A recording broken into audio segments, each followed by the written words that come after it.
What's going on, guys? Welcome to the Creating Wealth Podcast, where I, Kyle, from Kyle Curtin Real Estate, interview local top dogs in the real estate investing, wealth building, and personal finance industries. Let's build together. What's up, guys? This is the first of a two-part episode with an extraordinary guest. Sean has an amazing real estate story so far, from working on the financing side at Lehman Brothers during the 2008 recession, to acquiring his own multifamily investment properties for his portfolio, to running a very successful and quickly growing lending company.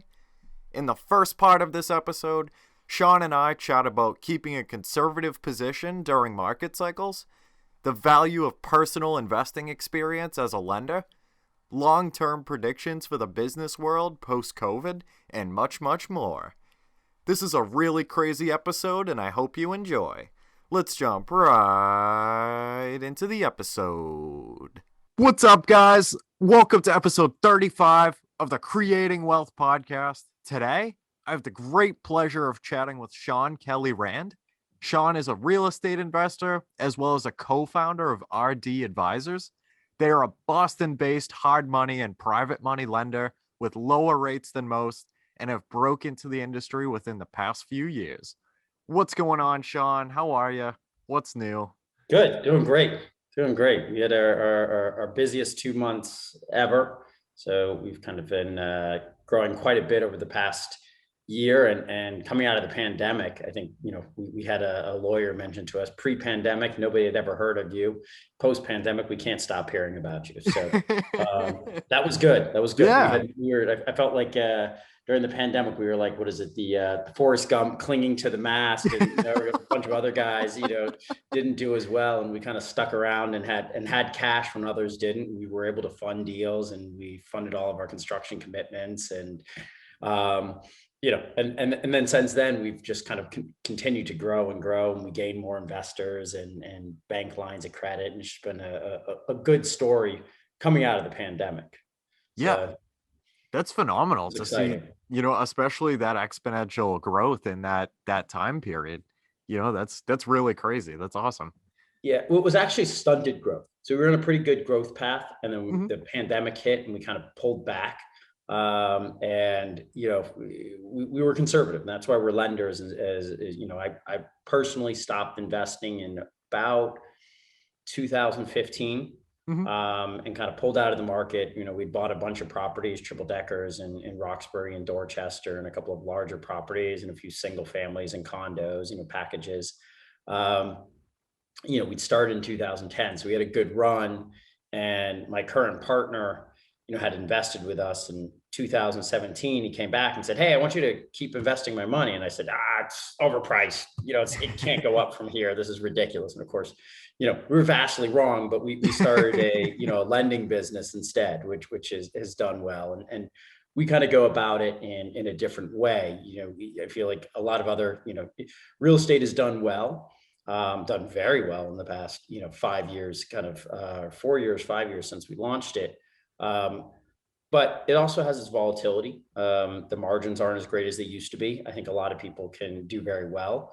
I think there's a lot of things that people have been investing in all sorts of different sectors, whether it's from, technology to cryptocurrencies to all sorts of, various things that have done marvelously well. And I always see our investors look at us and what we do, and they say, well, just don't lose it, right? I'm not counting on you to make me, a billionaire. It's not going to vastly increase my wealth. What I'm asking you to do is just don't lose it, preserve it, beat inflation.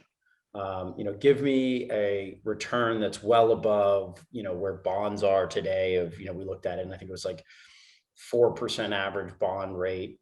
And if you can get me, a 10% cash on cash, dividend in a super senior position, hallelujah, this is great. So this is what we set out to do. And then all along, what we get to do, which is great, is I get to support a bunch of developers who are doing, and what I mean is it's harder to invest. I think there's lots of great small deals out there, but we're allocating, tens of millions of dollars. So it's hard to find tens of millions of dollars of flips, right? When you think you got to add, 90% or 80% leverage to that, you're talking about $100 million of deals. Now you're talking large deals, and there aren't tons of them. There are lots of small deals. What we get to do is we get to back tons of great, smaller developers doing loads of cool projects, each of which is able to target their kind of, I almost feel like their own truffle pickers, right? They're going out and they're finding the best small deals all around. Now, we couldn't collectively, we couldn't as a firm do that, but collectively as a firm, we're backing, 20 or probably 50, borrowers at this point in time all around greater Boston. And we have some exposure to Columbus, Ohio and Pittsburgh, which are finding great deals, right? They're doing small, great deals. They're local, they're hyper local. They know their market. They don't even know the market. They know it street by street. And, we're backing them with financing, and we get some sort of margin of safety, and they get recently a tremendous upside. We've seen some guys do very, very well. Off of, small investments have made, multiples of their money. So, and they get to do it multiple times, right? We're backing guys that are flipping it, or guys that we say, use my money for what you need it for, which is closing fast, right? We can close, I think the fastest we've closed is 3 days. Typical is probably 10 days, right? Yeah. So use us for what you need us for, and then dump us, right? Move on, right? Get bank financing. So if you're buying a multifamily and you can get a better deal by telling them, hey, we'll close in 10 days. And the seller goes, what? And everybody offer on the table might be a little bit higher, but they're like, well, I have this contingency. I've got a financing contingency. I've got this. And guess what? We're going to close. We think it's about 45 days, but it might be 60 days. And, we don't know. It's kind of based on our, and somebody else shows up with an offer and says, well, we're closing in 10 days or less. We've waived the financing contingency and we're ready to go. The seller goes, well, your offer is not the highest. And, to be fair, it's not that great, but I got security of execution. You're going to get this done. And especially if it's a seller that's been left at the altar, right, by another buyer that said, we're going to buy it, we're going to pay this high price, but they're counting on, 95%, FHA financing. And, that falls through once or twice. And they said, just take it. And then those guys just go, what do? They just go and they do some work, they fix it, they raise the price, and then they refinance us out. And it's great. We've got a great borrower, and they come back to us. And so that's our business is kind of backing guys to get in and out quick. So that's phenomenal. What kind of, gave you guys the idea to start that? So 2 different things. So my partner, has a relatively, he'd been doing it for years already, but as more of a passive investor in it. So he's an investor across, he runs effectively it's his family office, but effectively a hedge fund. And people approach him and say, hey, I need money. And would you like to borrow on this? Or people would bring him various investment opportunities. And so there were lots of investment opportunities in the lending space where people say, hey, would you lend on this? And he did a lot of that was in New York City. And I, on the other hand, had been doing a lot of stuff in Boston. My background is real estate finance and private equity. So I ran, the London office of a private equity firm. Before that, I was with Lehman Brothers on the financing side, all in London. And then in 2010, I started buying properties in Roxbury, Dorchester, and JP, where I'm from. So, and, we built up a portfolio, but then eventually at a point in time, we said, well, the yields that we were buying at stopped making sense. We're not a developer. We're not doing construction. I was in London and then I was in New York. So I wasn't on the ground to do development projects, but I looked at guys and I said, hey, these guys are still getting great deals. I'd be happy to lend to somebody like that. Right. So they're buying something as a one-off project that I couldn't necessarily get my hands on because, they would bring it to me and say, hey, I'm this. And I said, oh, that was great to lend on. And my partner was doing it already. And we said, hey, well, let's set up a firm and let's focus on the lending space because we really believe in the market still. We still think there's guys that are out there that are getting great deals. We don't necessarily at the time. And again, I think we cut off the tap too early, but I'm a pretty conservative guy, and this is why I'm a lender. I always tell my clients, it's like, yeah, this is great. But like one of us has to like protect the money and I can't take those risks. But also I'm deploying larger amounts of capital, right? So if you want to go out and invest $100,000, it's very easy to find a good deal in some sense because you only need to find 100,000. It's like you buy one building for 500,000. That's, with 80% leverage, and that's, you spent your money. You go out and do that with 10, 20, million, And you're going, okay, well, now I got to find either how many small buildings or one big building. And the problem is it's very competitive for the large buildings. Some of them got absolutely smoked during the pandemic, right? So that's, if you go look at it and you go look at what are you buying a large building, you have the multifamily buildings, but the yields are very small. Tons of people are diving into multifamily. And I mean on large syndication statewide. And we underwrite these things. I worked in multifamily for years. I own multifamily. I know what the margins are. I know what the rents are, and it's doing incredibly well because rates are so low. Yeah. So you can make a lot of investments make sense when you're borrowing a lot of money at 3%. When rates go up to 4%, right? That's a huge dramatic increase. So if it works at 3, but not at 4, then you're in trouble, right? And I think people forget how much of an increase that is, right? So you buy something at a 5% cap rate, borrow at 3, you've got a huge margin, right?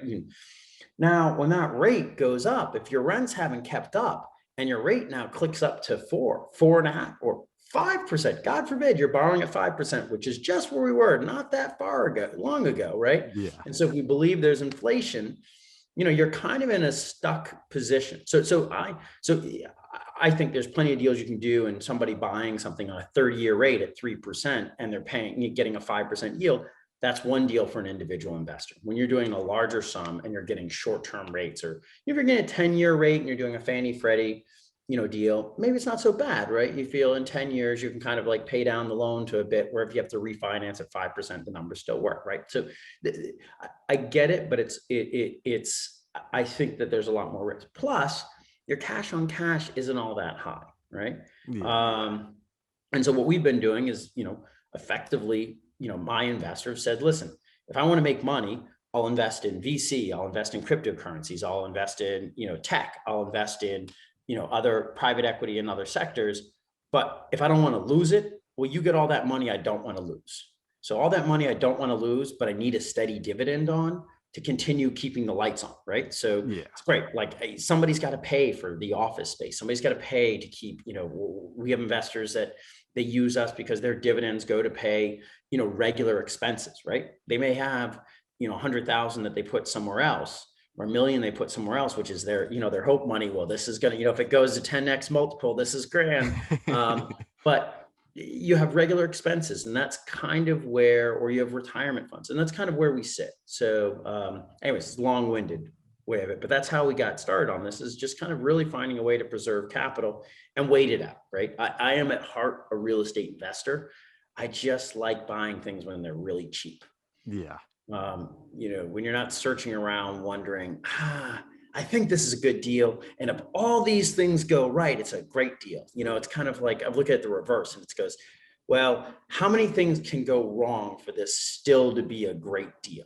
And if you have all these things go wrong and it still can be a great deal, then it's good, because all those things do go wrong. I mean, we've had, as an individual owner, we've had so many things go wrong. It's comical. We've had buildings burned down. We've been sued. We've been in, litigation over zoning, all those type of things. You kind of add the list to it, and you've got, flooding, people, so we had tenants intentionally, one tenant, somebody broke into the building in the winter, left the door open, ran the faucet so the water would come down, and destroyed stupid stuff. We had bullet holes in buildings, and not the big, why are we replacing the glass in this place? Well, but yeah, so I think you have to be able to, and I think, we've been lucky, and we always operate with a margin of safety cushion when we bought buildings. And that's the same way we think about lending, right? It's, we don't lend 100% because it has to be some margin of safety. And that's what we encourage our own investors and borrowers to do, is going, but don't put I know it's a good deal, but don't put every last dollar in it, right? You've got to have some cash, because shit happens. It does, unfortunately. So, and I think a lot of people will survive a long time, keep, doing well until that one thing happens and it breaks them. And I think we started seeing a little bit of that at the beginning of the pandemic, very early on in the pandemic. I think people forget about those 2 months. We got to see who was swimming, who was swimming naked, right? There was 2 months where kind of like tide went out, liquidity dried up, banks stopped funding, and some guys are going, crap, and they were scrambling. And so, and this goes both for the lenders and for the borrowers, right? There was a couple of lenders out there that didn't have as much capital as they advertised, and they were scrambling, right? Because borrowers are saying, hey, I'd like to do a drawdown. The lenders were saying, well, gee, that's nice. But yeah, about that money we said we had. And, the same thing for some of the borrowers that were doing really well, but they were counting on, they didn't have enough cushions. They were like, well, this is going to sell next month. So when they didn't get the inspection and that didn't happen and it slowed down, you got to see who was like, well, they don't really have much reserves, right? The reason they were doing two investments at the same time is because they took the $100,000 or they took the $50,000 they're supposed to have reserves and bought another project, which is great because if both projects do great, you make twice as much money. But when you get stalled, right? And you're like, crap, now you got no reserves, you got no cash, and you're scrambling around, right? And luckily for all of them, like liquidity came back. Somebody pumped $1 trillion into the system, and everybody's like, oh, this is great. We're all good.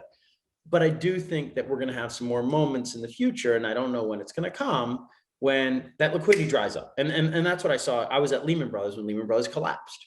Right. And there he goes, oh, what was that like? Well, liquidity drained out of the system from one day to the next, of a very small period of time. You went from, kind of like today where it was like, oh, this is great. We're paying the highest prices for everything. This is great. There's so much liquidity in the system. Oh, this will never go away. Prices will never go down. Like, so if you go back, and I love reading old news articles, like experts say house prices across the US will never fall. Like expert after expert said this. And, I was in Europe, so it was the same thing in Spain. They're like, bricks, like always invest in bricks. They'll never go down. They're not making more land. Yeah. Whoosh. And liquidity just yanked out of it. You just think of somebody pulling the ripcord and it's like, whoosh, it's gone. And I think people have to be prepared that you don't necessarily see that. The same way the pandemic occurred, people don't necessarily see when that ripcord is going to get pulled. And I think that's the way we operate. That's why we're lenders today and not buyers, is because we feel like, well, prices are there that you can make some money, but if the ripcord gets pulled out, you're going to get, a little bit screwed. And we encourage our borrowers to operate the same. Every deal you're looking at, we're probably a more conservative, we're aggressive in terms of pricing. We're not aggressive we're not going to give 100% leverage, right? We just don't. We just, you have to have some skin in the game. We want to see our borrowers, we're going to ask, like, but what's your exit plan, right? Like, how am I getting out? Like, it's very easy to make a loan. How do I get my money back? So anyway, so that's what we're doing, and that's why we're doing it. So, wow, that's incredible. I think it's really special too that, like even you personally have that experience of things hitting the fan, yeah, that translate over to, a much bigger business and stuff, like just being able to kind of go in with that kind of mentality that, yeah, shit does go wrong, and to, make sure you have that margin of safety and everything, not over leverage and everything. That's awesome. Yeah. And we've been fairly fortunate, in a business as a whole. We've had 10, 12, we've had how many straight years of growth now? It just feels a little bit surreal, like we're due for another crisis. Just kind of like, you just look at cycles and they kind of go.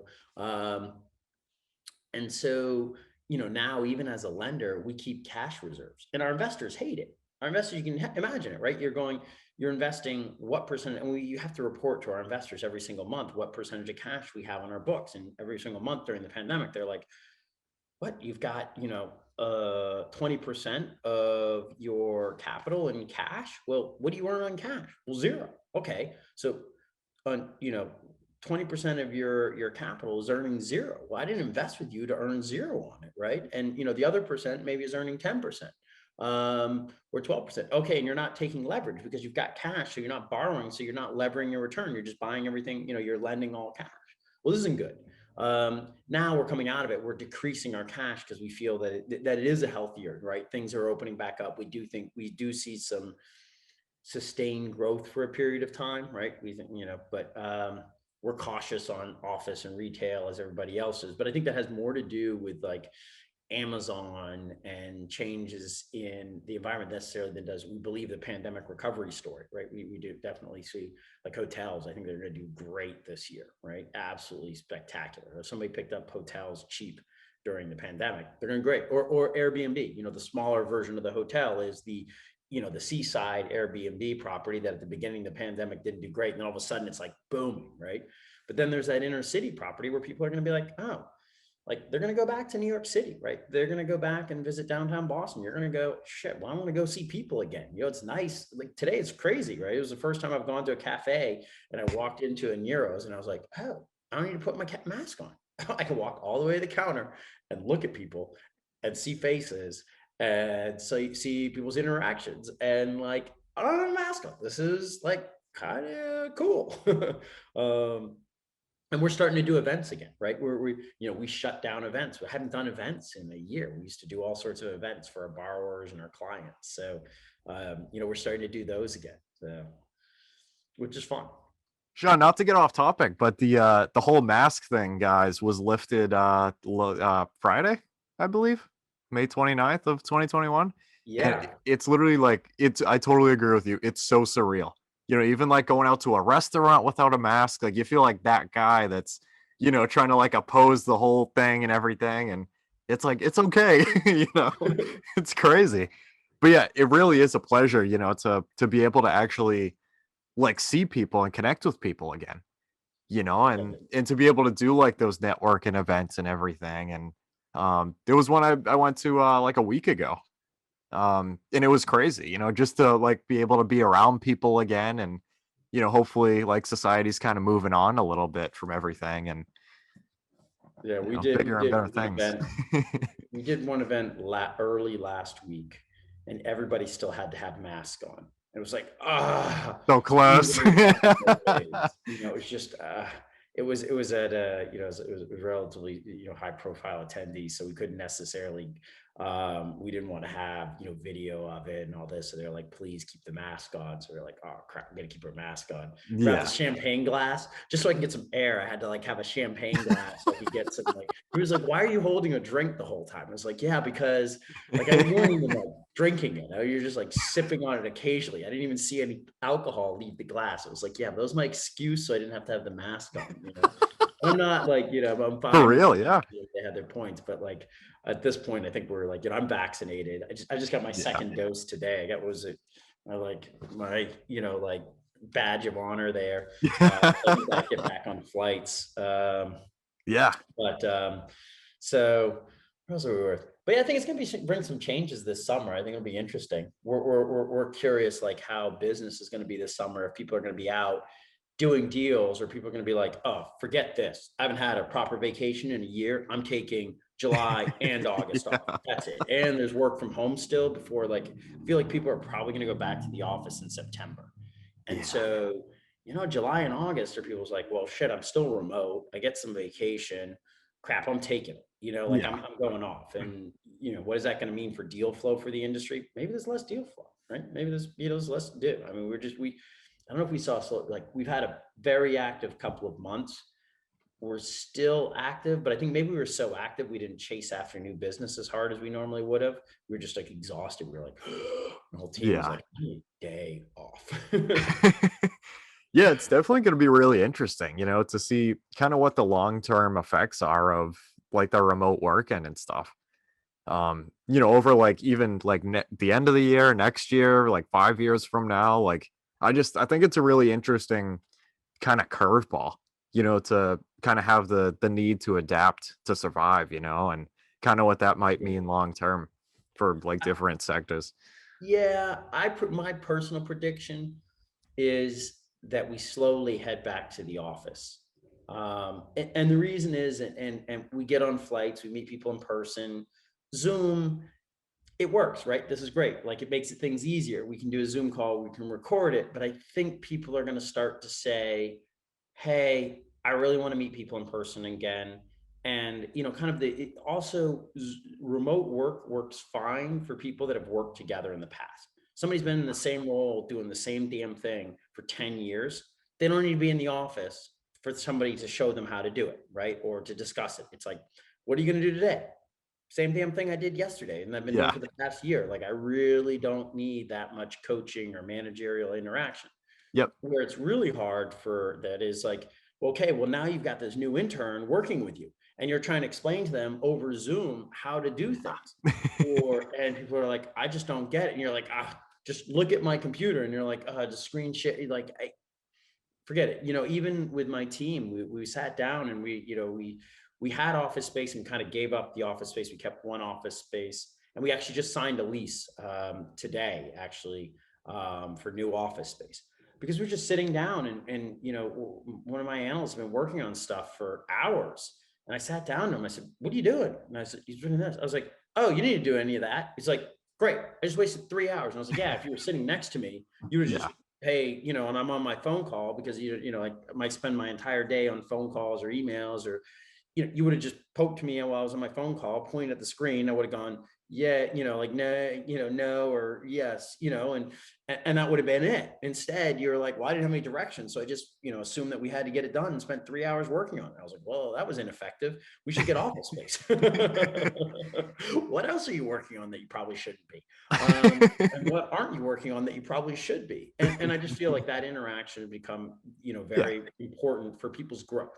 Right. I think there's people that are like doing certain functions that can work remote, and they aren't interacting as much with people on a day-to-day basis. But I think for a lot of workers, especially the young, and they probably want to interact with those people. Right. And then you're going to have, I talk about it. Maybe Sam Zell mentioned this, was like, you have the guys, if you talk about flights, and it goes, well, one guy says, yeah, I'm going to do everything remote and I'm going to do it by Zoom. And the other guy goes, well, shit, I really want to win his business. I'm going to get on a plane, fly out there, meet him in person.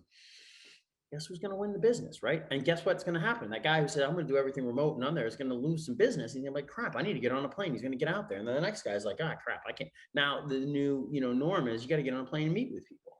And so I think that office space time, people are going to want to be back in the office. Is it 100% of the time? No, but I think it moves back towards it, right? It's hard because then people are like, well, I'm not going to be in the office on Fridays. Well, somebody else is like, well, I'm going to have the team meetings on Fridays, or whatever it is, right? Or, and how much interaction happens. I remember working at the firms, like how much interaction happens at the bar off after, maybe this is less US, more UK, but all the interactions happened after work at the bar, right? On a Friday afternoon. You're like, well, I'm not coming to work on, Fridays, I'm going to work from home. Well, it seems brilliant until you're like, your whole team is like, we had a grand night out and we did such great, team building together. And you're like, we discussed all these things and you don't know about it, right? You weren't there. So I do think the office is coming back. It's not dead. I think I'll see a lot of guys super eager, including myself and my team, to get back in the office and work with some people. I think retail, restaurants are going to come back. A lot of restaurants shut down, but the space is there. The oven's still there. Somebody's going to take over that space. So, change the branding. And, now the cook who was working there, well, he's been on unemployment. He's saved up some money. He's done some cool things and he wants to open up his own space, right? He's going to do it. Maybe the previous owners didn't do so well. It's fine. You're going to get you're going to get new spaces in there. So I think things recover over the next year. I think big box retail still is going to struggle, right? I think that has less to do with the pandemic, more to do with, just it's been a struggle. And I think there's, I think the big, switch to the suburbs and, the exurbs, I mean, people moving out to the countryside and far off. Well, worked during the pandemic, we can do Zoom. But now when somebody's like, everybody's going back to the office and you're like, shit, I got to be back in the office. I just moved to New Hampshire. And they're like, well, crap, the office is downtown Boston. It's a long ride down 93 and, like peak traffic. Like, you're going to have to get another place in Boston, so I think that people are going to move back, that moved out to, somebody moved. I mean, I'm not saying it happens overnight. I'm not saying it's all of a sudden, but I think that pressure to move far away from the city, now that everything's opening back up and you're like in the city, like, yeah, it kind of sucked being in the city when everybody's walking around wearing masks. You can't go anywhere. You can't sit down anywhere. There's no sunshine. It's rainy. And you're like, crap, this sucks. Yeah. But now you're like, hey, it's a sunny day. There's all these bars that are opening up. They're going to have their patios. Everything's out. The city's fun again. You're like, oh man, I kind of be back in the city. Well, plus I got to go to the office. So, I think people have to, back into the city. I think you'll see condo sales relative to where they were last summer to this summer. You'll see condo sales start doing better than suburban single family homes. I'm not saying, again, I'm still saying there's a case for, suburban single family homes, right? People will buy them. I don't think prices are going to drop overnight, but I think those things that weren't doing well last year, like, your Southie, your Eastie, things that were sitting on the market longer, are going to start doing well again as people are looking and saying, hey, you know what, actually the city's not so bad and I'd like to be here again. Yeah. It's definitely, I like that perspective a lot. That's super interesting. I mean, like, just like you said too, like just the face-to-face connection, like, yeah, Zoom is great for convenience and everything, and just kind of doing stuff, but like the real connection isn't actually there. Like the way I kind of look at it is like it's a decent start to a relationship, but like you would want to go out after and then actually like meet the person in real life. Like it's like a first touch kind of thing, Yeah. and then No, we were dealing with investors for, all throughout the pandemic, and we were speaking with them. We've done well as a firm in kind of, just mentioning, preserving capital, kind of doing the right thing, being relatively conservative, which meant we were kind of like around when like, the black swan event of the pandemic hit. We were like, oh crap, but we were like, oh, we're kind of okay. We've got a bunch of cash on our balance sheet. We're like, we've got lots of reserves. We've got available capital, and for the most part, we were relatively conservative with our investments. So, we're a lender, right? Like, we've got a senior position. So like, and our borrowers are, we encourage the same in our borrowers. For the most part, they were okay. And so that was nice. And we were dealing with a lot of guys that were like, hey, well, we'd like to partner with you. Like, because you're alive, you're kicking, yeah. you're seeming like doing well. So, but we chatted with them, but we really didn't get that much done. And then as the pandemic loosened up, we flew down and, we met with a bunch of them in person. And guess what? After that, we started doing business almost right away. It made such a difference for people to meet with you. You can say, you guys sound great, right? But to then go spend, some time with people and meet with them in person, and have a dinner or have a coffee or sit and chat for a while or complain about things together, right? It Yeah. was a much different experience than just being on the phone or Zoom calls, chatting away. So, and my lighting is poor, so like I don't like the Zoom calls, and I haven't figured out, like, I have one of those lights that's like, supposed to like brighten everything up and do that, and I've done it before, but like, man, I have like a home office in my laptop. I can't just like set these things up every day. So, um, No, that's yeah, awesome though. yeah, yeah.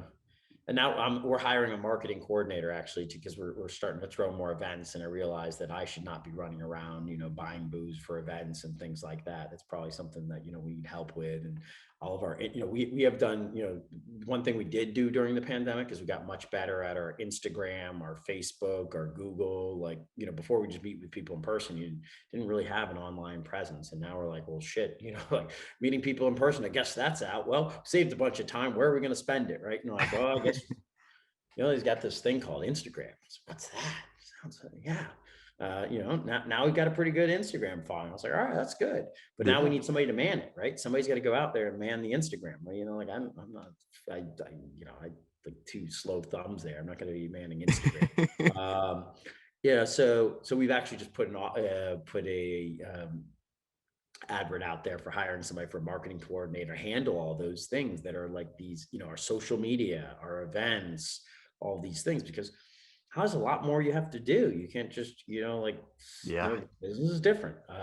So that's exciting. I don't blame you at all. That's a whole nother role in itself. Like the whole marketing, like social media, like making the posts and then posting them and like split testing them with the ads to see what works, what doesn't. Like it's a whole nother thing in itself. That's something I'm struggling with right now. I'm like, I'm kind of a one-man show. I have to like do the post, do all this stuff. I'm like, eventually, I'd like to delegate it, but I haven't really written up the processes and There's stuff. like, But it's a whole well, nother we've role tried in doing itself. that. We try to operate light in the sense that we try to figure out, my partner is an engineer, and he's, very process oriented, and I am as well. I'm a finance guy at heart, but also, I could have, done engineering. My brother's an engineer. I think about like, goodness, there's got to be a better way. Like everything we do, like really, we're doing it this way. That sounds very manual. Like we just, describe it. Can you write up a process? Okay, we can write up a process. Therefore, we can hand it off. And so we've tried to do, a lot of these things where we hand them off or we automate things. It's not as easy with everything, especially when we're dealing with a lot of stuff. We can't, necessarily outsource everything. We're dealing with sensitive information for people. So Yeah. we do have some people on our team that are great. Also, we deal with a lot of legalese, right? So a lot of the small guys or guys that are, if you're a real estate broker or a real estate agent, you don't have to deal, you're not you're not an investor, you're not a fiduciary of somebody's funds. When you're, effectively running a fund, and we have a fund, we have outside investors, you have to be much more cautious on what you say and what gets published and how that gets published and what counts as advertising, what counts as financial. Also for, it's funny, we learned the hard way for like Instagram and Google advertising, more Instagram, which is Facebook, is other sectors you can target, but finance, you can't. There's laws against it. And even we're not lending to individuals. We only lend to businesses that are, that are like grownups, right? So we're not, it's Is not that like home loans. like the Facebook ads? Yeah, Like they you have the can't target them. special. Yeah, yeah, yeah. They have that for like the fair housing stuff too. There's like a couple Yeah, different yeah. categories. So you can't, so for finance, you can't target, and ads are really expensive. For whatever reason, we've discovered it's really expensive so we just haven't, and it's fine. Like I prefer to meet people in person and people find out about us. I mean, I think most of our business comes in through word of mouth. Initially I didn't do any marketing. We didn't even have a website. I'm talking to my partner for the longest time, who's he's a computer programmer as well. So like it took us the longest time to get a website because he had to do it. And of course, Yeah. it's like, you've got 1,000 better things to do than building a website. And that's exactly where it was on the list. It wasn't until like, listen, people are looking me up. They don't want to do business with us because they can't find our website. It's like popping up, like, like the GoDaddy background.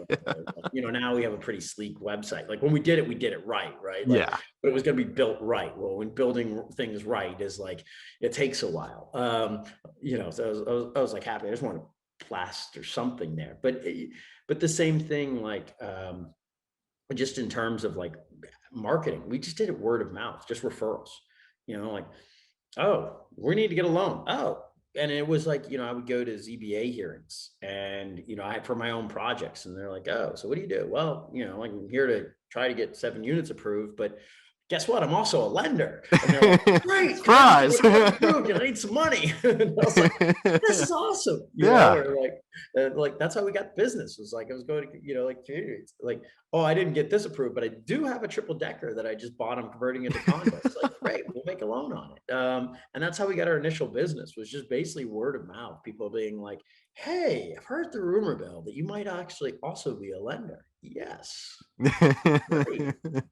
And you're That's not an asshole. awesome. No, I'm not an asshole. Great. You got the money, you're not an asshole. Like and not only that now, but now we've got like, we've got the money, not assholes, and we've got some of the cheapest money in Boston for, Yes. private money, right? Like, trifecta. Like you can't get better than that. So, that's kind of like, we position ourselves. So that was actually funny. Like we've, going back to the firms I worked for, I ended up working for Lehman Brothers, which, a lot of people don't remember because the thing collapsed. It was largest bankruptcy like ever. Like that was my part. I worked in real estate department in London. Like, they're like, what was it like being the eye of the storm? You're like, there was like tornado. It's like, I don't know. I was sitting in the eye looking out, right? Like, Yeah. in the middle of it.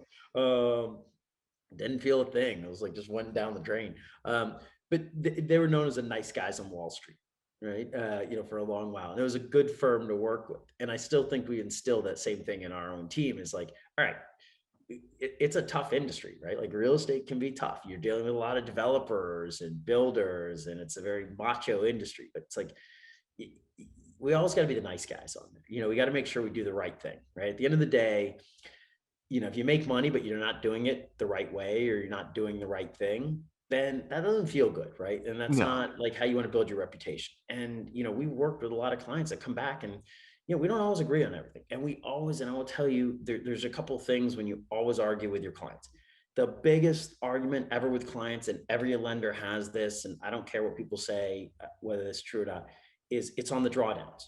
It's, one person's opinion on, I spent $100,000. Yeah, but you only got $80,000 worth of work done, right? Like, I'm sorry, but that's what you get for drawdowns. But there's also, there's always, so you're always going to have those tough discussions, and you can do that, but you can do it in a nice way, or you can do it in a not so nice way. And the same thing with all your business stuff, right? And you can try to win business at your client's expense, encouraging them to do deals that don't make sense. Or you can say, you know what, I'm not going to lend to you on this deal. I'm sorry. Like, I'm taking the punch bowl away. Yeah. You're over levered already. Like, you can't do another deal. And I have those hard conversations with my clients, and I say, hey, that's a great deal. Not for you, right? I don't want to lend to you. Not because I don't think like it's a good deal. I don't think that, I just think that you've got too much on, right? And and so, we try to do the right thing when we're lending, and we try to make sure, we're very, we do our due diligence, right? We want to make sure that we're dealing with people that we want to see do well, right? Of course. Yeah. That's it. So it's fun. And then we really like, we have an awesome set of clients, right? That are doing awesome things, that are making, some of our clients are doing so well. I'm always like, oh man, I don't want to be a lender. I want to do that deal. They're doing cool projects. Like, if you look at our Instagram, we post a lot of our clients' projects there. It's nothing we're doing, right? It's our clients that are doing these great projects. We have taken over one project recently that we finished up. And it's amazing. It is the nicest loft we've ever seen. Our entire team is like, oh, this is so gorgeous. In Pittsburgh, unfortunately, because we're all like, we're moving in. Where is it? What's the address? Do you own this? This is great. Can we move in? Where? When is it? When? I'll sign the lease. I'll sign it. Can I buy it? Oh, and you're like getting pre-approvals. We're like, no, it's in Pittsburgh. I was like, oh, and you got somebody away. about whether or not they should move to Pittsburgh, because Pittsburgh prices are a lot lower than Boston prices. So you're looking at a crazy loft, and it's like $600,000 in one of the coolest neighborhoods, and you're like, yes. It's the equivalent of, I don't know, like Southie or something like that, for like the sickest loft I've ever seen, with rooftop girls. We were just like, garage underneath, views of the entire city, and you're like, 600,000. That's it. Yes. All right, guys, that concludes our Creating Wealth podcast episode for today. I want to thank every single person that has listened this far. It really means a lot to know that people can learn from me and with me as we build wealth together. Hopefully you can take home at least one thing from this podcast that will improve your life just a little bit. If you could, please check me out on social. That's at Kyle Curtin Real Estate on Instagram, Facebook, and I'm on Bigger Pockets. Until next time, let's build together.